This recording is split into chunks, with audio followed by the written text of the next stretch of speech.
All right, guys, we are on to my third week here in Bali, and thus far it's been amazing. Find myself at the Mason Elephant Lodge and Preserve. So if it is a little loud, there's a little ambient noise, bear with me. Some of it I cannot control. So guys, as I've said, thus far it's been amazing, including the mastermind event I attended last week. Anyways, one of the things I like to do when I am traveling is just sitting somewhere, maybe having a coffee, is to observe people, to watch people. And it's not because I'm judging them. It's because I'm generally fascinated by people and human behavior, right? And here's something I've noticed, guys. Whether you're sitting at a sort of cafe here in Bali or the airport in Istanbul, a suburb in the United States, or shopping mall pretty much anywhere in the world, is people always seem to be moving, right? But few people seem to be alive. They're busy. They're occupied. It's like they're going somewhere, but they don't look like they're going anywhere. They're almost like the zombie, or if you watch the show, The Walking Dead. And this thought just kept hitting me. I think a lot of people confuse movement with actually living. Just because you're busy doesn't necessarily mean you're alive. Just because you're productive doesn't mean you're fulfilled. Just because you're surviving doesn't actually mean you're living. And if I'm being honest, guys, and if you know me by now, you know I'm always going to shoot you straight. I think this is where a lot of men quietly lose themselves. And it's not in some dramatic collapse, not in some sort of spectacular failure, but rather in slow motion, year after year, decision after decision, compromise after compromise, until one day they wake up and they realize, they've built a life that no longer is their own. And many people, I would say a lot of people, think the worst thing that can happen to man is sort of failure. I'm not one of them. I don't think this. I think the worst thing that can happen to man is endless comfort. I'm not talking about the occasional comfort. That's fine. I'm talking about permanent, ubiquitous comfort. The kind of comfort that slowly removes any and all challenges from a man's life.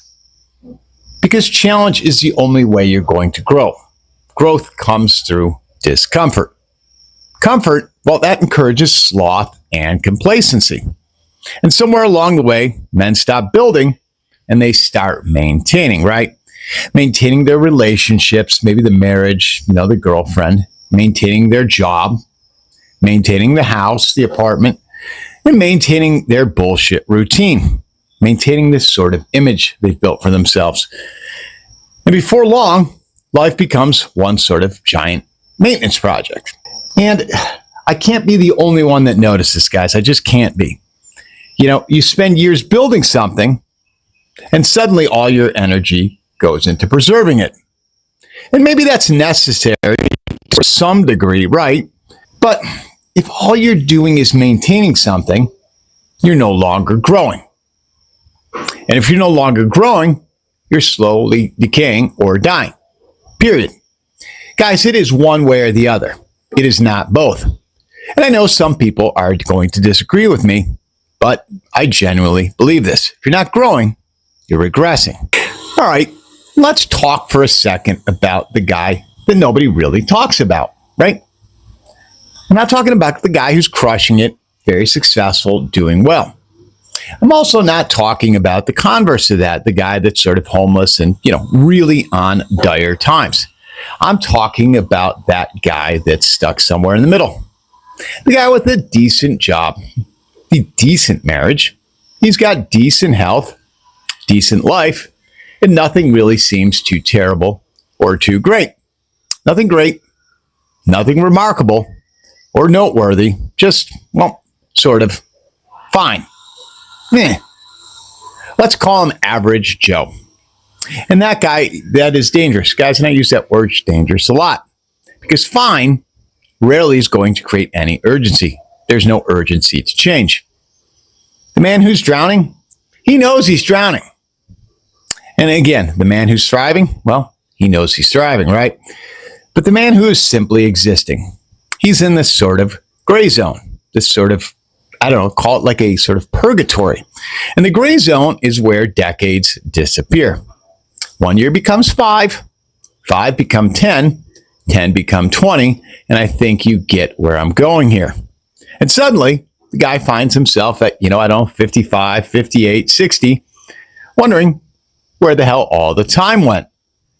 Now, because life happened to him, because he stopped participating in it, now the realization hits him like, what the fuck happened? Where did my life go?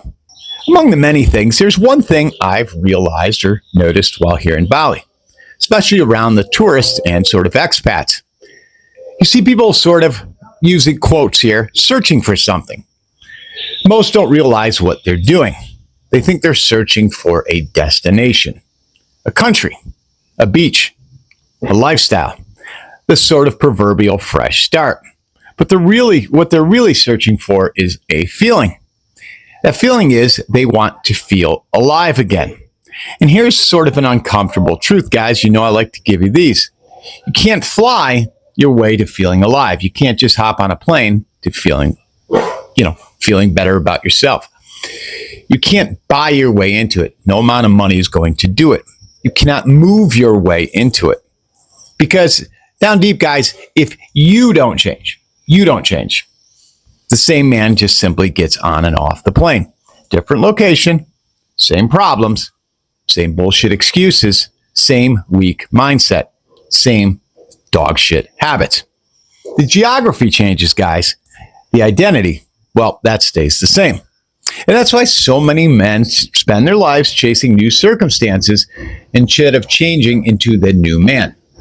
Because that's harder. And as I've often said, guys, and I will continue to scream from the mountaintop, you need to build the man first. All right, guys, here's a simple test. So, do you want to know if you're existing instead of living? Well, that's pretty simple. Nothing requires courage anymore when you're existing. Think about it. The last time you risked rejection. As I said earlier, risked looking fucking stupid, right? And most men, they build a life where all risk is removed. Then they wonder why their life feels dead. Well, of course it feels dead, motherfucker.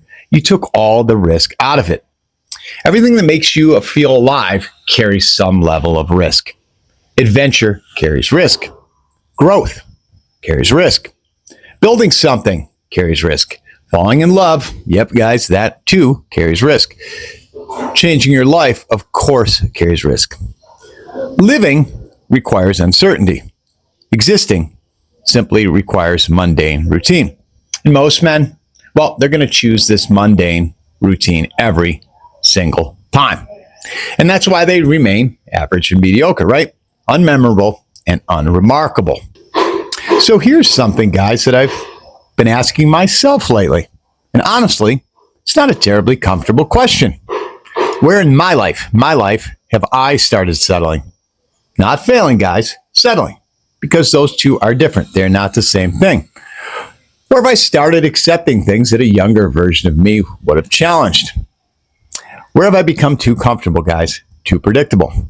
Too cautious? Too safe? I think that every man should ask himself these questions. Not just once, but regularly do sort of a self-audit. Because life has a way of slowly putting you to sleep, right? And if you're not paying attention, you'll mistake this comfort for peace. Again, two different things. Routine for purpose, and existence for living. All right, guys. So what's the real difference? The real difference between existing and actually living life? Well, living is intentional. Existence, that's automatic. Living requires participation, your participation. Existing requires just being there. Present, but without presence. Guys, I talk about presence often. Living means you actually actively become someone. Existing means that you're simply preserving someone, an identity was created for you. And those, as I've said before, guys, are not the same thing. One expands your life, the other slowly shrinks it. Look, I'm not telling you to quit your job tomorrow, guys, burn the bridges, sell everything, do anything rash. move to Bali, or even blow up your life. That's not the point here. The point is much simpler, guys. Stop waiting for some future version of your life to begin. The point, guys, the point is much simpler. Stop waiting for some future version of your life to begin. Because this is it. This is your life right fucking now. Not after retirement, not after the kids move out, not after things, quote unquote, settle down. Right now. One day you're going to look back on this season of your life. And the question is whether you remember this chapter where you truly were living, or is it just another chapter where you were just sort of keeping yourself busy, preoccupied? Because those two things, guys, they're worlds apart. Guys, I'm going to wrap it up here. Remember, as always, live deliberately.